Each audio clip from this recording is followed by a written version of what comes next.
60 million people tuned in to watch both of them fight. And they even broke the record gate at the AT&T Stadium. The previous record was held by Canelo Alvarez.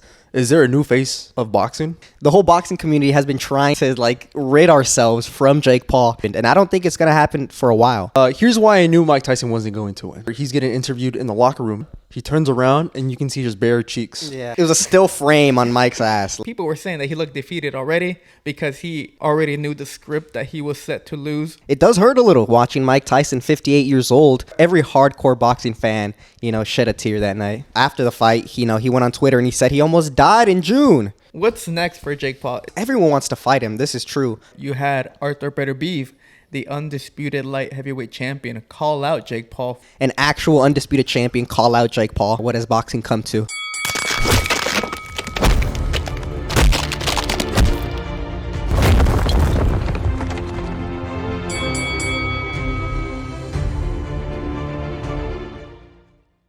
Welcome back to another episode of the Last Round Podcast, where we cover everything from traditional boxing to influencer boxing and everything in between.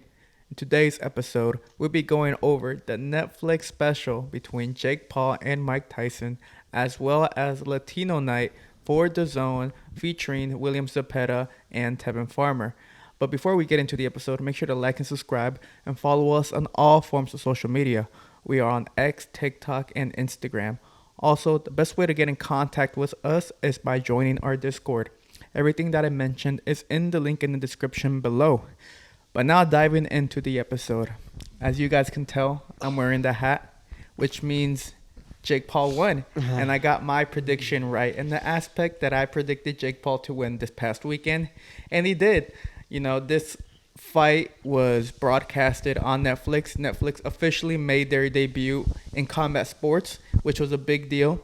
And not only that, it attracted so many people to the event. I remember all my coworkers at work were all talking about who's going to win. And they're saying, is it really free on Netflix? I'm like, if you got the subscription, you're free to watch. They're like, oh, let's go. So this event was a whole spectacle. Everyone was watching, and it was such a big deal this past weekend. Yeah, they even broke the record gate at the AT&T Stadium, which is another big deal because the previous record was held by Canelo Alvarez, which is, the face of boxing. But now Jake Paul beat the record. He got so much views. The funny thing is about the Netflix thing, their first time in combat sports, a lot of people weren't happy. There's too much people on the site that was actually making the servers from Netflix crash. That's how big this event was. Yeah, it was so big. Plus, I was having people who don't really follow the sport of boxing that they were asking me questions about the fight. Who's going to win? Who do you think is going to win? Is age going to come into a factor? Can I really watch it on Netflix? Has Netflix ever done that? So that was cool. That's a big question. I think is Jake Paul the face of boxing? From the raw numbers, he does attract a lot of people. It was funny because this fight, it was very well marketed. A lot of people were well aware of this fight, and the fact that Mike Tyson himself did a good job in marketing himself. He would drop all those videos of him training, his training edits, his footage, and that gave a lot of people a lot of hope that Mike Tyson is back. And like I said last episode, I predicted Jake Paul, but as it came closer to fight night, my opinions were getting a little bit mixed. And I admitted that maybe the propaganda about Mike Tyson was in fact affecting my decision making, but I stood firm in my pick, and I'm glad I did because El Gallo, Jake Paul, ended up with the victory. Yeah, and I think a lot of people were banking on Mike Tyson, man, after the fight. All the sad edits came out of Mike, all those memes of what has boxing come to? Mike Tyson loses to a former YouTuber, former Disney star, Jake Paul.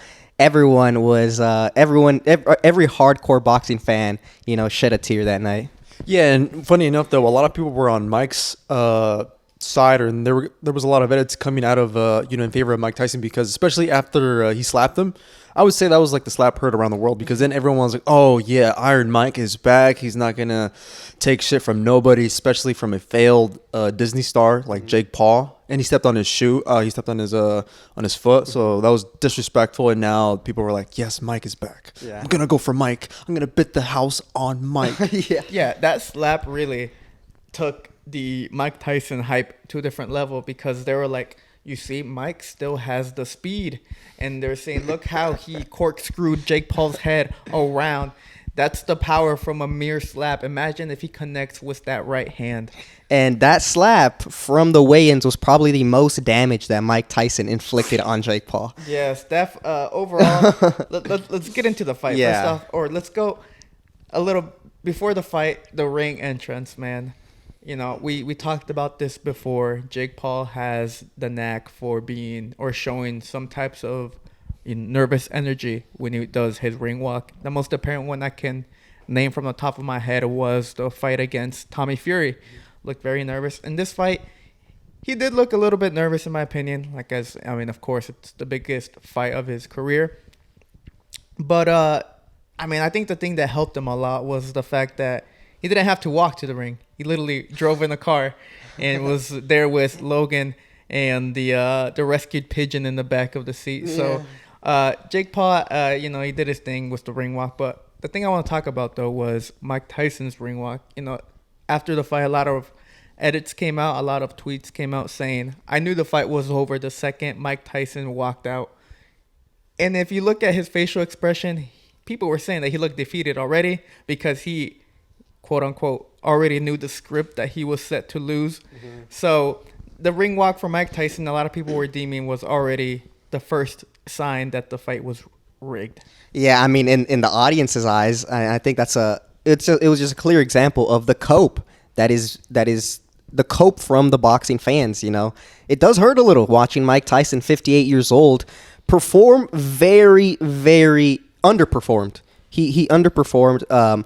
Barely threw any punches in the whole 8 rounds. There was a big talking point that it's only 2-minute rounds, so maybe Mike Tyson can last the fight and perform at a high level.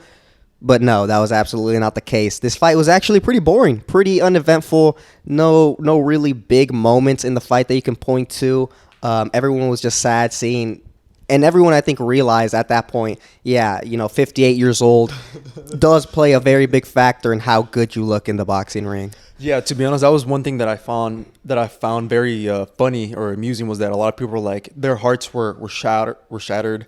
I think a lot of people, this fight brought in a lot of casuals, and I think a lot of people, don't really follow boxing like that so much. So for Jake and Mike to bring casuals like that was a good thing. But I think also we've been in the sport for a very long time. We have favorite fighters who lose by decision or they just get sparked out. The one that I can remember is Marquez and Pacquiao 4. Yeah. My heart was shattered, and then there's other fights that I've had a similar situation. So with this particular fight, no, I wasn't heartbroken. I know Gervonta Davis was feeling some type of way because he made a post about, hey, don't worry about it, Mike. You're still a legend forever. Yeah. The thing is, a lot of big fighting names felt a way about it. You had Arthur Beterbiev, the undisputed light heavyweight champion, call out Jake Paul for a fight after. So a lot of people were definitely very disappointed. Or not only disappointed, they were very upset and angered towards Jake Paul. Mm-hmm. Because, there's some moments in the fight, in between rounds where it's the more viral clip of Mike in the corner, and he was gasping. He was like wincing, right? It seemed he was hurt. I don't know. It was crazy. And they keep spreading that clip around, and a lot of people, they see it and they're like, "Yo, Jake Paul, you're a terrible person. How dare you do this to a quote unquote senior citizen?" Uh-huh. And I guess a lot of the Gervonta Davis. You also have like Tony Bellew. You have Carl Froch, all coming at Jake Paul now, calling them, all these names, calling them out for his bullshit. And the boxing world is very upset about witnessing Mike Tyson be in the ring at that age. Yeah, I mean, he's 58 years old, and he's such a likable guy that, it was just a lose-lose situation for Jake Paul to begin with. This is what we've been talking about also in the earlier episodes, is that Jake Paul wasn't going to win with this fight. He just beats Mike Tyson. Now the boxing world just hates him. And, I don't know really where he goes from here, but he got the victory at least. Yeah, he got the victory, so it's going to be very interesting to see where he goes. But, I mean, I want to pose that question again. I mean, the numbers don't lie. 60 million people tuned in to watch both of them fight. That's a huge number. Not even Canelo be doing those type of numbers. So, with that being said, is there a new face of boxing? Is it Jake Paul? When it comes to Jake Paul, here's why he can't be the face of boxing. And it's the most notable one. He needs a good dance partner to be able to sell that, or to be able to have that many people tune into his fights. You look at last year when he was fighting, or his last couple fights, fighting against Andre August, Ryan Borland.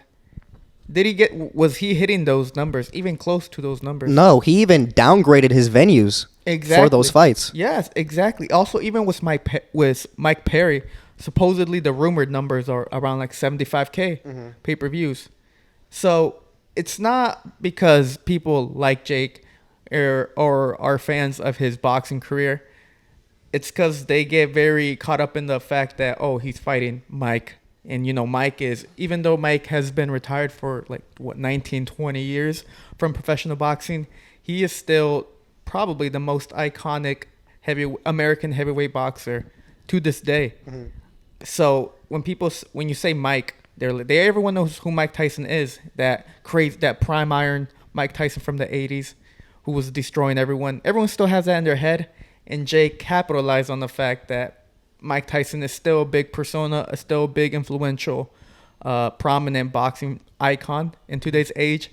Hence why he needs a type of fighter like that, or a type of person like that, in order for him to sell that amount of pay-per-views. Yeah, and that's a good point. That there's also the other factor. I mean, it's on Netflix, so you can't really drive a direct comparison to like a pay-per-view event. But I think even another point to that, why Jake Paul can't ever be the face of boxing, is because the face of boxing isn't just about pure numbers. There's also other things that go into being labeled as the face of boxing. It means you represent boxing. You are the spokesperson, the face of the boxing community. People respect you. People look up to you. You have accolades. You've done great things. You're achieving things that other people haven't. And a part of that is the numbers, obviously. But there's also accomplishments inside boxing, world championship, going up and down weight classes, doing actual boxer things.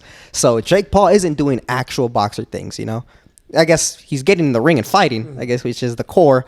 But, I mean, he's not obviously climbing up the ranks of any notable belt organization. He's fighting, 58-year-old Mike Tyson.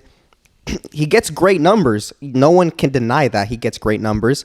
But that just the pure numbers isn't going to make you the face of boxing. I agree. So now that this fight, has happened, and a lot of people, of course, came out with a lot of criticism towards Jake Paul, there's a lot of talk about what's next for him. Like I mentioned earlier, a lot of like Carl Froch, Tony Bellew are all going at Jake Paul at the moment, calling him a fraud, calling him, I won't give you any respect until you fight me, So what's next for Jake Paul? Does he continue on this career path of fighting retired fighters, or does he believe that maybe it's a time for a change? Maybe it's time for me to actually start fighting fighters who could potentially get me on the rankings, who could potentially lead me to a title shot someday. I have no idea, honestly. I mean, Jake Paul is his own, he is a crazy guy.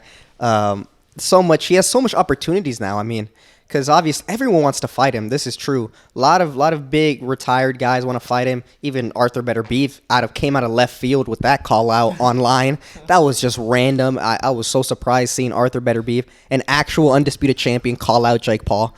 What has boxing come to?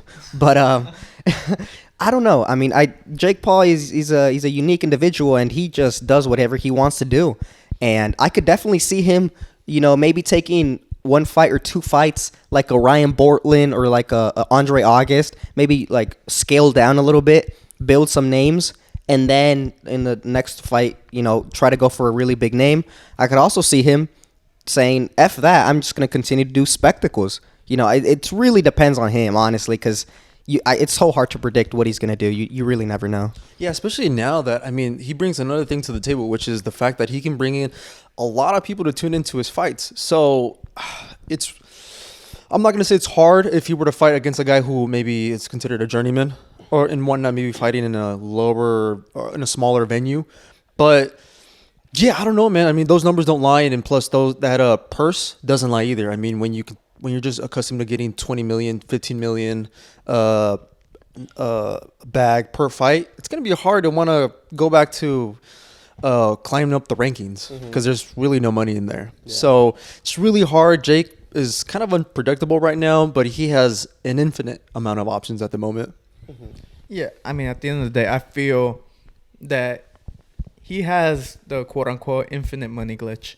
He fights a big name. It doesn't matter if it's a UFC or like a Mike Tyson, retired old fighter. And people are going to tune in because it's the big name. And they deem that prominent fighter to be a lot better than Jake Paul. And there's a high chance of that fighter knocking out Jake Paul. Hence why they tune in. And when it doesn't go that way, then they call it a rig, they call it corruption. And this has been happening since Nate Robinson, Tyron Woodley era of Jake Paul's career. Early in his career, this narrative has always been there, and it probably will be. And the fact, you should just blame yourself, the viewer. If you're gonna hate on Jake Paul, fine, hate on him all you want, but at least stop giving them attention. Stop giving them attention. If you really hate him that much, don't even pay attention. Don't watch any of his fights. Don't watch his highlights. Don't watch nothing from him. But the people don't. They don't learn.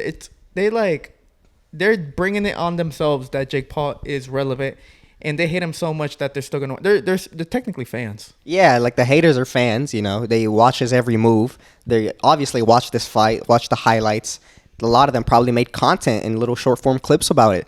So Jake Paul's a great marketer, and his impact on boxing is here to stay. This guy will not go away. The whole boxing community has been trying to get him to rid ourselves from Jake Paul, and it's never happened. And I don't think it's gonna happen for a while.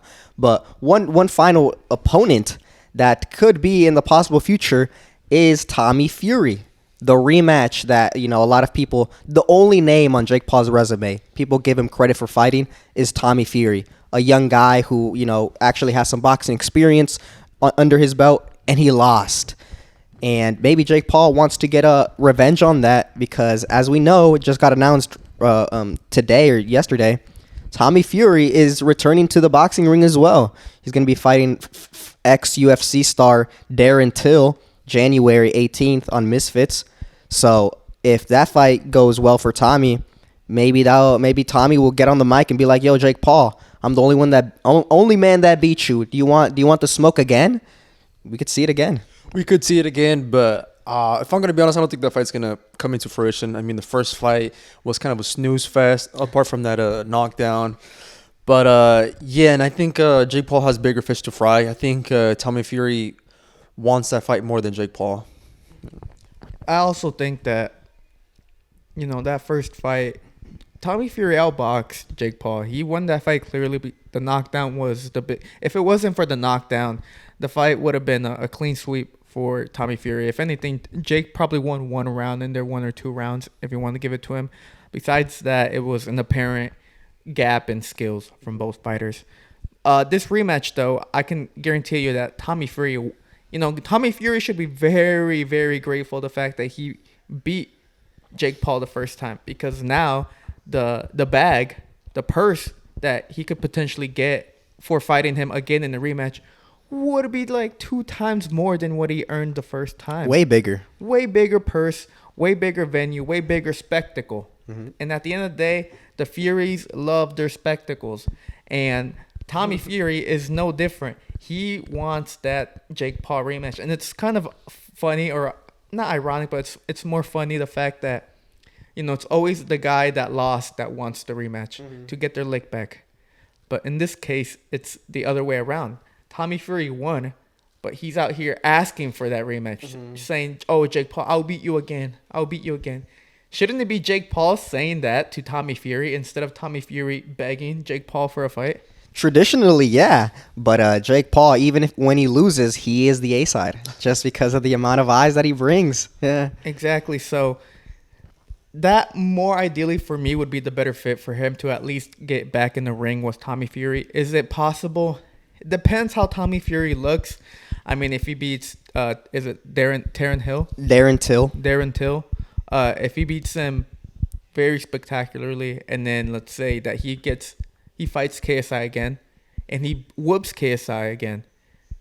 Maybe a Tommy Fury and Jake Paul rematch is imminent in late 2025, maybe 2026. I think it's definitely possible. I think it's definitely possible. Just depends on how Jake Paul, wants to continue in his career. Depends. Yeah, and plus, I mean, Tommy Fury has to bring a little bit. That's so funny because typically the guy who loses wants the rematch. Like, you beat me, now I want to get my lick back. In this case, Jake Paul, but in this case, it's Tommy Fury that wants the rematch with the guy that he beat. So it's kind of funny to see that. But I really think Tommy Fury needs to. What do you call it? He has to make noise for on his part. Like, he has to show why he wants the fight with Jake Paul again, because it's gonna be a big bag. Like, what else do you bring from the to the table? Well, he has a great opportunity January 18th if he beats ex-UFC star Darren Till. That is true. What about KSI? Does KSI fit in the picture for Jake Paul? I mean, Jake Paul, I think they asked him recently about still having a fight with KSI. Some influencers came out after the Jake Paul and Mike Tyson fight, like Gideon, for example, pleading to KSI to come back and to take out Jake Paul. And Jake Paul, he's made his final offer to KSI at a 192.5 limit. Do you think a fight between KSI and Jake Paul is possible for 2025? Because KSI is set to return next year. Yeah, I really have no idea. I mean, with KSI, I mean, Jake is never going to get rid of KSI's name. It's always going to be around until he fights him, right? So if Jake is tired of that, he could do it. Because it's really up to Jake. I guess KSI too is hard-headed, stubborn, and he's always about that 185 weight limit, which he knows Jake can't hit. Because for very quick side tangent, Jake was massive. 227. Pause. 227. Buddy is huge. Oh my God. Like, I did not think he really puts on size. So there's no way that he goes down to 185. I don't know if that KSI fight ever happens. Okay, look, that fight needs to happen. I want to say Jake Paul versus KSI is almost closely equivalent to Manny Pacquiao, Floyd Mayweather. This is in the influencer scene. Yeah. This is watching the Jake Paul versus Mike Tyson fight. Jake Paul has been improving. We have stated that, but I don't believe he is at a higher level than KSI. I believe they're still around the same level when it comes to like boxing skills and whatnot. Sure, you can give the experience now to Jake Paul because he has gotten into the ring a little bit more and against guys who have better records or who have been in some type of combat sport for a very long time. But yeah, if I'm gonna be honest, Jake Paul did win, against Mike Tyson, but I didn't see anything special. I didn't see anything that stood out that he was the number one within the influencer scene. Although maybe you can't really say Jake Paul is an influencer boxing, but like he still has similar skills to some of these guys in the influencer boxing scene. So the fans still want it. I know the people over there in the UK still want it. I still want it. And I feel like a lot of people would still want to see that fight. I think a lot of people do want to see that fight. And hopefully it gets made just because, of the lore behind it, of the backstory that they both have. It does really have to be made just to complete a full circle in the influencer boxing. But I'd actually disagree. I don't think that Jake and KSI are similar in skill. No, I think Jake has surpassed him pretty by a very big margin. Yeah. Oh, the thing is, KSI does himself a disservice by fighting his opponent's selection. I mean, besides Tommy Fury, I mean, he had Pineda, he had Swarms, he had FaZe Temper, and then he had Joe Fournier, which ended up to be a a no contest, and I then think that's a great caliber resume. that level No, it's not. opposition is terrible compared to Jake Paul. Even though Jake Paul, you can criticize it all you want, it doesn't matter. Point is, KSI's resume on his own promotion, Misfits, is not the very best. It's very low quality type of opponents, and I feel that is what that provides a it's a disservice to him. It makes him look bad because you have Jake Paul fighting all these big names. At least they're fighters. Mm-hmm. Unlike you fought Pineda, mm-hmm. Swarms. Yeah. Come on, and he has the audacity to think he thinks he's like the greatest than ever after beating Swarms, who's a failed rapper. Well, I think KSI is decent to a level of degree, better than a lot of these other influencer. I would say he's the best influencer fighter.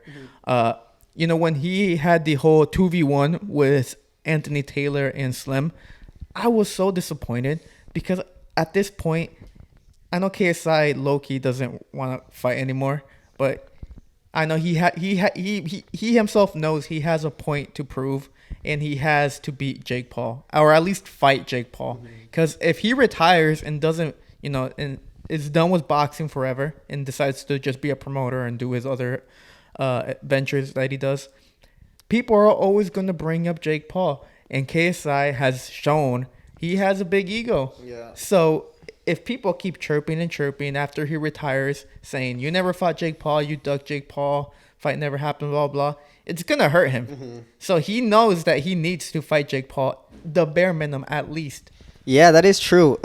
Very, very big ego and very, very fragile ego. That's very true. And I also think, Jake Paul or KSI doesn't really, yeah, that's true. He doesn't even want to fight anymore. You could tell he doesn't want to box. Like Jake Paul, you could tell, okay, he wants to continue fighting. He's been extremely active. That's a sign of he wants to continue his boxing career. KSI, he wants to drop music, wants to, make Prime and make Lunchables, make business moves, wants to do other stuff outside of boxing.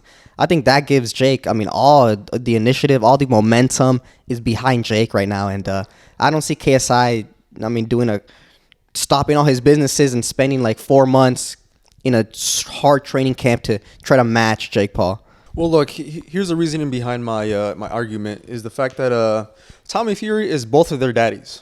He beat both KSI and Jake Paul. You could say it was close, but Tommy did beat both of them. It was, there was no doubt about that. I would say that Jake Paul does have better skills than KSI. He has been improving, so we have slowly been able to see a little bit more what's underneath Jake Paul's sleeve and whatnot when it comes to these fights. But I don't know, man. I still feel like if they were to get into the ring, it might even be just a type of a blow for blow type of a match. Maybe it might be a little messy. I don't know if Jake Paul can actually keep his cool, especially just the things that have been said between the both of them. They're both hard-headed. They both have really big egos and whatnot. So it's possible that it might just turn into a firefight at the end of the day. Mm-hmm. Yeah. Also, I do. If KSI and Jake Paul were to fight, let's say tomorrow, it got announced, I'd favor Jake Paul to be the winner of that fight. But I do believe that KSI, he's stylistically not a nightmare, but stylistically the nightmare KSI. That's the first thing that came to my mind. He's stylistically a bad matchup for Jake in the aspect that he's so unorthodox, and a lot of people would say, "Oh, but Jake could just counter him because he's there to be hit." KSI, hands down, just doing his jumping jack routine. But Jake Paul isn't that level of fighter to.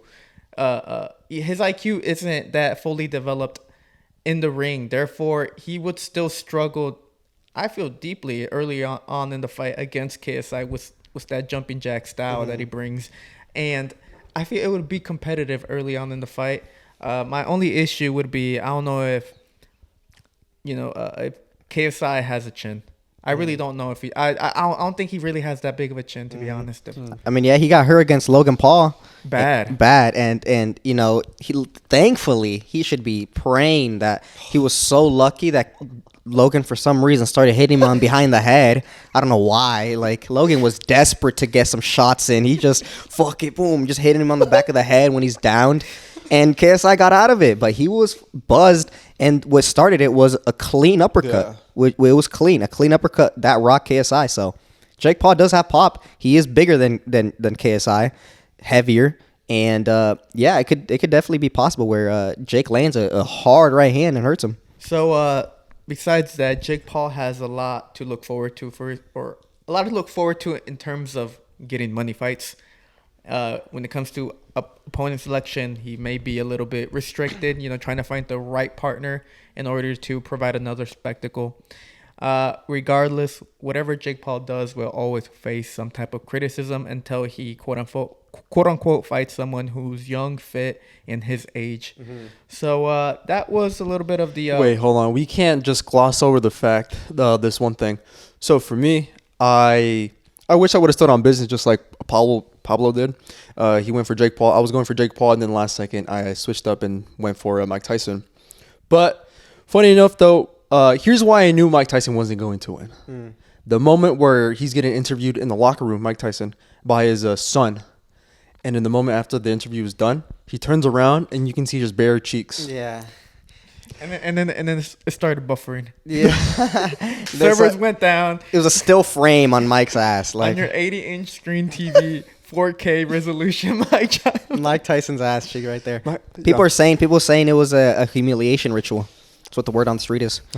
It's always some conspiracy. You got to throw the conspiracies in there, man. Come on, let's go. You saw those clips of Mike Tyson hitting the pads. Where was that during the fight against Jake Paul? Yeah, you saw he was holding back when there was a lot of moments where he could have capitalized. But he's 58, dog. What did you expect him to be? Like a 27-year-old Mike Tyson? No. Yes. Someone said, but Mike Tyson said that he's in his prime right now. Yeah, of course he said that. and then after the fight, he went on Twitter and he said he almost died in June, which is why the first fight was postponed. The medical scare that he suffered on an airplane, it turns out it was really bad. It turns out that his health was deteriorated super, super bad. And I don't know why he would even do this fight, honestly. If I was a 58-year-old man in June, that happened to me and I was hospitalized for that long and he lost like 20 pounds, he said, lost a ton of blood. And then a couple months later, he's fighting. No, that's dangerous. Well, that's the commission's fault. Yeah. At the end of the day, the fighter is always going to want to fight. It's up to the commission to make sure. And the doctors too. Commission doctors, all those people who are in charge of ensuring that the fighter is up to par to the standards and regulations that they implement for the sport. If it's true that Mike was dying back in June, which is why it got postponed, then it's the commission's job to ensure that he's eligible. And he's 58. How does he get his boxing license? And after that whole medical scare, you still let him to go? It's because they knew the money that would come in. It's because it was in Texas. That's why. That's what I heard. Supposedly the Texas Commission is really lenient on getting like boxing license after a certain age. So they were able to do it for Mike because the screening was like very, very low level screening that anybody could pass. It was probably like the doctor was like, "Okay, Mike, touch your toes. They're good." Yeah, touch your toes. Squeeze my fingers. Oh, okay. He's ready to fight. Balance on one foot, the other. Hand on the nose. Other one. Yeah, you're good. Like they did some most basic doctor exam. So I don't know. It was a whole crazy thing, and I think. I mean, that's the reason why Mike performed the way he performed. He performed like a 58-year-old that has some health problems. He barely threw any punches. Do you think it was worth it? He got tens of millions of dollars. I mean, yeah, maybe. I mean, if he didn't get knocked out, he went all 8 rounds. He didn't take that much damage. Yeah, he didn't. So, but it does go on his record. Yeah, that's the only negative. Yeah. Anyways, from the slap in the weigh-ins to Mike Tyson's ass cheeks shown live on Netflix to the underwhelming fight between Mike Tyson and Jake Paul.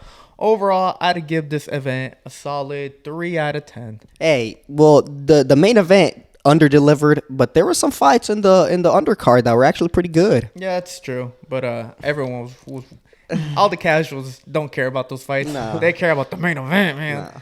All about the main event, and it did not live up to the expectation, and rightfully so. Is there anything else you guys want to mention about the Mike Tyson, Jake Paul? Nothing. All right. Well, let's switch gears to the following day, and Let's talk about the. You don't want to talk about Barrios? Uh, Against the 147 champion. Yeah, I think so too. okay, we can talk about him. Yeah, he was on the undercard. He was in the co-main event. Amanda Serrano and Katie Taylor were. But Mario Barrios came back after, I don't know how long, maybe a year layoff. His first defense of the title. He came in and he looked amazing. In the first, 4 rounds, he looked great. He hurt his opponent in the first round, dropped him in the second, and was looking like he was going to get a stoppage win. And out of nowhere, his opponent climbed back into the fight, dropping Mario Barrios, hurting him bad. I don't remember exactly what round. But it was so competitive that we got a draw. Mario Barrios retains his belt, but this is a bad showing considering the fact that he was, talking about unification. Yeah, talking about unification. If I'm not mistaken, he was emailed the belt, or he was emailed saying, "Congratulations, you're the champion." After Crawford moved up to 154, so now Barrios was elevated to champion status. Yeah, he was looking really good. I thought he was gonna get the stoppage. For me, my expectations going into the fight, I knew this was gonna be a fire fight. Well, that's what I was expecting because Ramos, he has an okay record, but I mean, those losses have been against guys who are elite level status, and he's such a rugged guy. Like he's there to he's such a tough guy. So for me, the first 6 rounds of the fight, Barrios was doing pretty good work. He was boxing, moving, timing Ramos coming in, and then he drops him in the 4th, I believe. And then out of nowhere, Ramos, the Mexican in him, the warrior in him, drops Barrios. And then after that, it was a firefight. They were going round for round. Ramos was winning 1 round, and then Barrios would come back. And then at the end, they give it a draw. So this was a good fight. To be honest, this fight could have stolen the show. I think it was my fight of the night. Yeah. But for Barrios, I mean, it's not a very good look when it comes to maybe going and getting a unification matchup with some of the other champions at 147. I mean, you got Boots, you got Puello. He's 140, bro. Oh, 140. Staniones, I think. Yeah, And also, you said Boots already? Boots, yeah. Yeah, Boots. Who was the 4th champion? My laptop died. Oh, okay. Can't fact check this one. But yeah, it wasn't a good look. No. It was not a good look. On the contrary, he looks like to be the weakest champion at that weight class. Yeah, I think so. I mean, listen, it was a great fight, and definitely Ramos came to fight. I don't want to take anything away and say he was like, mediocre fighter. Barrios drew against him, and he sucks. No, but, I mean, if we're talking about, Boots, we're talking about those other guys, Brian Norman is the other one. Norman Jr., yes. Yeah, Brian Norman is the other one. Although, maybe he could beat Brian Norman. I don't know. But Barrios, I don't know. He's always been kind of a weird fighter. Sometimes he has great performances. Other times he kind of has mediocre performances. It's kind of like a hit or miss with him sometimes. He got his ass kicked against Thurman not too long ago. A couple of years ago. But, yeah, so I don't know how he's going to continue because I don't even know what he does after this. Because, I mean, does he unify or does he just fight like a mandatory or something? Well, it's just going to depend on him and his team, what they want to do. Maybe they want to defend their belt or maybe go for the unification matchup. I don't know. It's really depends on them, him, the fighter in particular. Mm-hmm. Yeah, so Mario Barrios, he got dropped. A lot of people online were, of course, every time a fighter gets dropped and he's a noticeable or a decently popular fighter, they always tend to come out with criticism. And Gervonta Davis, for some reason, got criticized for it, saying this is Gervonta Davis's best name in his resume. And there was a clip of Mario Barrios getting dropped by Ramos. Yeah. So, and also, it's funny because just last week, people were saying, Mario Barrios, I believe, makes the fight against Boots very competitive based off how Boots looked against Karine. Mm-hmm. But now, after this fight against Ramos, people are saying, whoops, I was wrong. Mario Barrios gets destroyed by Boots and stuff. So it's funny how public opinion seems to always shift between weekly. So it's Yeah. it's kind of funny to see. Yeah, and I think honestly, Kareem will give a great fight to Barrios as well. Kareem is a top level guy. He performed really great against Boots, and I think he gives a lot of problems to Barrios. So yeah, I mean for Barrios, it's kind of sad to see. I don't know because I do like him, the Aztec Warrior. You know, I liked him at 140. He lost against Gervonta, and he suffered a couple other losses, but. He became a world champion. He was on the height of his career. Now his career is kind of in the air. We don't really know exactly what's going to happen with him. A lot of criticism on his name. I'm hoping the best for him. So that was Mario Barrios. 147, still very toss up in the air type of division in the aspect of how the other champions would look against each other. I mean, we haven't seen Steonis fight in a fat minute. Mm-hmm. Brian Norman Jr. I don't know. When's he gonna fight? I have no idea either. I don't know. The 147 champions are avoiding each other, I swear. I mean, the Mario Barrios, he could just go for unification. Say, screw it. I'll at least instigate something and get the ball rolling for the champions to at least start unifying with each other and hopefully see undisputed sometime in the future. But my fingers crossed. I'm not sure how likely that is to happen. But do you guys want to talk about the Katie Taylor then? Or Serrano? No. No? Okay. It was a good fight, but, you know. Big cut. Yeah. Big cut, yeah. Controversy, yeah. About Drama. It. Yeah, drama. Eddie Hearn was ecstatic. Yeah. Switching over to the following day, Saturday, the Zone held Latino night over in Saudi Arabia, a place with 0 Latinos. So No, there was a lot of actually Mexicans that were supporting Gilberto in the main event, which was kind of crazy to me. probably like 20 of them. Yeah, they put him in the front rows so we can see them in the cameras. Yeah, They probably got like the back seats, but they're like, there's no one here. Just come on. yeah, come over here. Okay, I'm screw it. Yeah, I get front row seats. Come on. Anyways, the fight I want to talk about though is the 135 lightweight fight between William El Camarón Zepeda as he took on Tevin Farmer. Now this fight was the biggest. I was gonna say Shakur. William Zepeda was the biggest, but he got ahead of himself. Zepeda was the biggest, the favorite for this fight according to the odds, and people were expecting, an absolute destruction for William Zepeda. Farmer is 34, 35 years old. Had a good career at the 130 and the lower, but now he's at 135. He had a good showing against Raymond Murataya not too long ago in a fight that many deemed he got the victory over Murataya. So, but we're talking about William Zepeda, a man who's ranked in the top 1 and 2 of the organizations, and officially became the interim for the WBC. So William Zepeda had so much hype going into his name, especially after destroying Cabrera in this last fight. And it was a lot tougher than expected. He got dropped in the 4th round. Tevin Farmer does not have pop like that. He has 8 knockouts in all his wins. For him to drop Zepeda was a huge shock to me. And not only, look, it was such a beautiful shot, though. Yeah. Beautiful. And it was a shock to the whole boxing community. I mean, a lot of people held...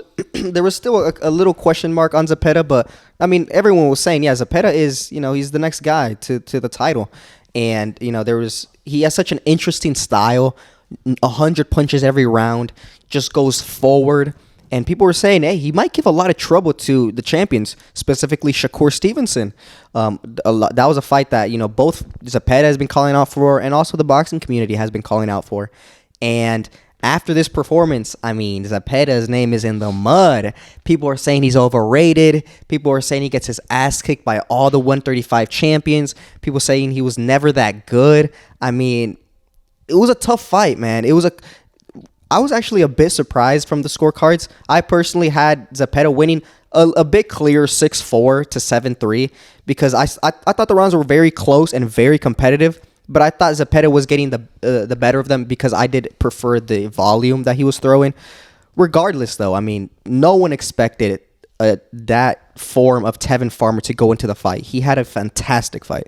Yeah, for me, I think I was more surprised that Farmer was able to knock down Zepeda. If I'm not mistaken, I mean, Zepeda doesn't really get dropped. It could have been maybe his first time getting dropped.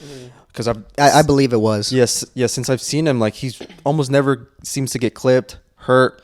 more or less dropped, especially by a guy like Farmer. So I was more surprised about that. But going into the fight, my expectations were for Zepeda.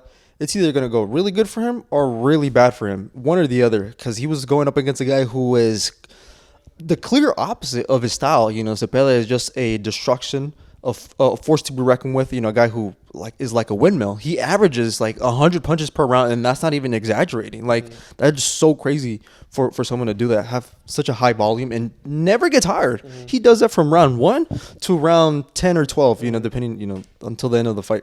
So that was kind of crazy. Yeah, a lot of people are talking bad about Zepeda. The hype train for Zepeda has gone completely down. His stock is pretty low. Yeah, a lot of people were saying that he could give problems to any of the champions, but for whatever reason, they were more targeted to Shakur. They're like, oh yeah, Shakur, he ain't never gonna beat Zepeda. If they were to fight, Zepeda's just gonna run over Shakur. Now, Farmer has a similar style to Shakur in the sense that he's a slick southpaw. Well, the crazy thing is, Tevin Farmer didn't really fight like a slick southpaw. This is the crazy thing. Tevin Farmer kind of went into Zepeda's fight and performed well. Like, it was crazy to me that I was expecting Farmer to be on his bike, going around the ring trying to just pot shot Zepeda. It was not like that. Farmer used his Philly shell. He used head movement to be kind of in the mid-range to the inside with William Zepeda, which is William Zepeda's where he wants to fight. That's his key to victory, being on the inside. And Zepeda couldn't really do anything. He landed some great shots, he did, and Farmer ate them like it was nothing. So a lot of also questions on William Zepeda's power. Does he even have power? I think we talked about it before, or I think I may have mentioned it in one of the previous fights of him, but Zepeda doesn't have that knockout, like one punch hitter quitter. He has the volume, and the volume with the cardio is what gives him that knockout power. He just drowns you. He breaks you down with body shots, with the overwhelming pressure that he gives off. Hence why he has such a high knockout ratio. He just drowns you simply. Yeah, it's death by 1,000 cuts. That's what it is. It's not like a Gervonta Davis, boom, one shot and his opponent goes down. But even then, I mean, he landed some great shots, threw a lot of punches and Farmer ate them like it was nothing. So either Farmer is made of absolute steel, but he is indestructible, or Zepeda, his power isn't that crazy. Yeah, I wouldn't say his power is super crazy, but I wouldn't say that he doesn't have any power. Zepeda. Zepeda does have decent power, but it's just like what we're just stating. If he hits you with the 3-4 punch combination throughout the course of a whole entire championship fight, that's going to add up for sure.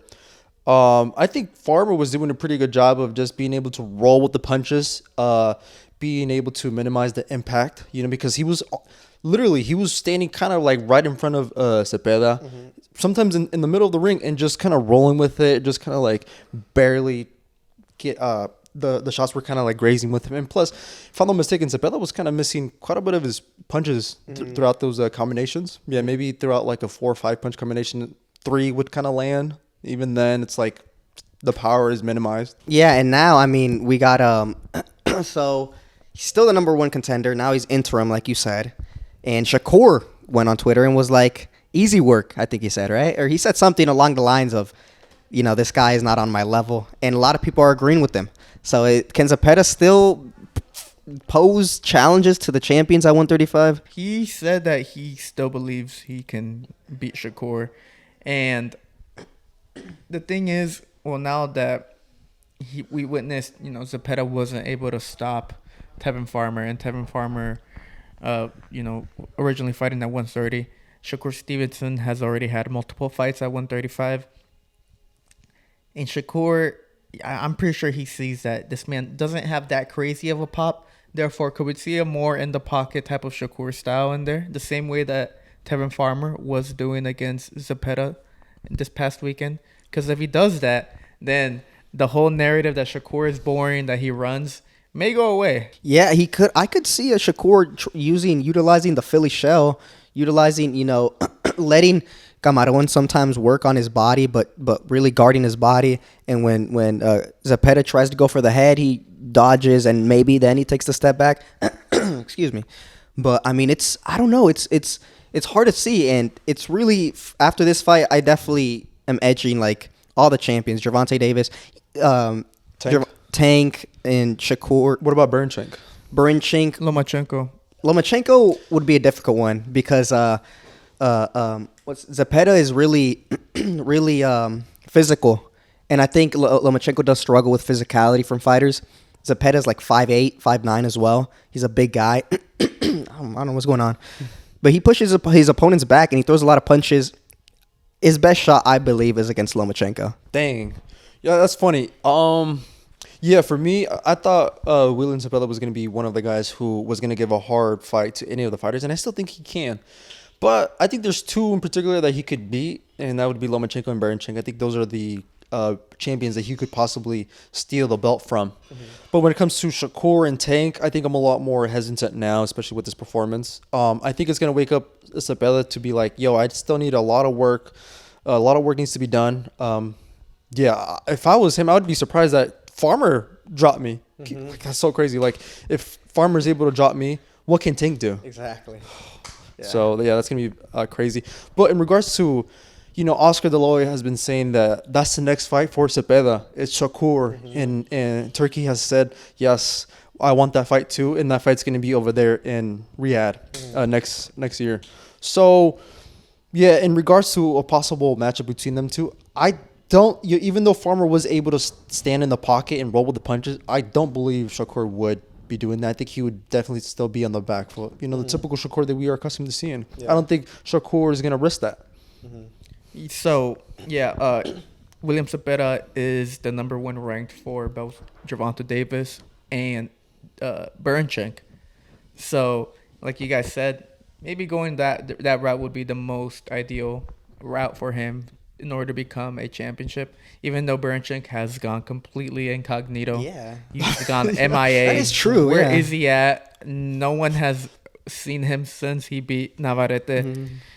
I don't know. Yeah. Point is, the Shakur fight is the fight that the boxing community really wants to see, mainly because it's a whole clash of styles. Yeah. And it should be interesting. And Shakur looks like he's finally more open to it now, mostly because in order to kind of Leo, it was this whole narrative that Shakur sucks, that Shakur is boring, Shakur is blah, blah, blah. And I'm a big Shakur fan. And I said it even before, that I believe Shakur Stevenson beats William Zepeda. Mm-hmm. And seeing this fight now, I like Zepeda. But I'm sticking with Sugar Shakur, man. A lot of holes in Zepeda's game. Yeah, exactly. Sugar Shakur would take advantage of every single opportunity, and he would punish William Zepeda, and I think he beats him pretty easily. Yeah, it is true. It's definitely possible. I don't really... It's hard because Zepeda has to, bring a lot more trust to his fans again because they're fighting for their lives in the comments. Yeah, and plus, I mean, we're talking about Shakur, but what about a possibility with Tank? Tank is a guy who can do, you could say he's a complete fighter. I mean, just like Farmer and Shakur, he's a southpaw. But he's a heavy-handed power puncher, and he's a guy who he'll let you work on himself. Like, he'll let his opponents work on him, and then out of nowhere, bam, drop his opponent. Look what happened to Rolly. I think Tank wins easy. Yeah. You could stop him even. Yeah, I think so. So Shakur, William Zepeda, hopefully sometime early 2025 in Riyadh. It'd be more ideal here in the States, but Turkey has the final say when it comes to those types of matchups.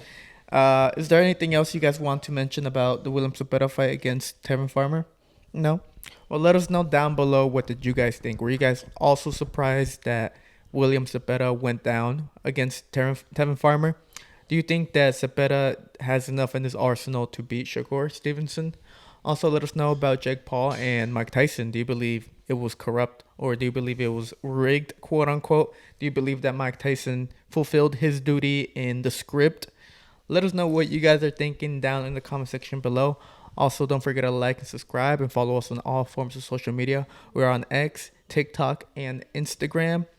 Lastly, the best way to get in contact with us is by joining our server on Discord. We're trying to build a community there, so you guys joining would be grateful for us.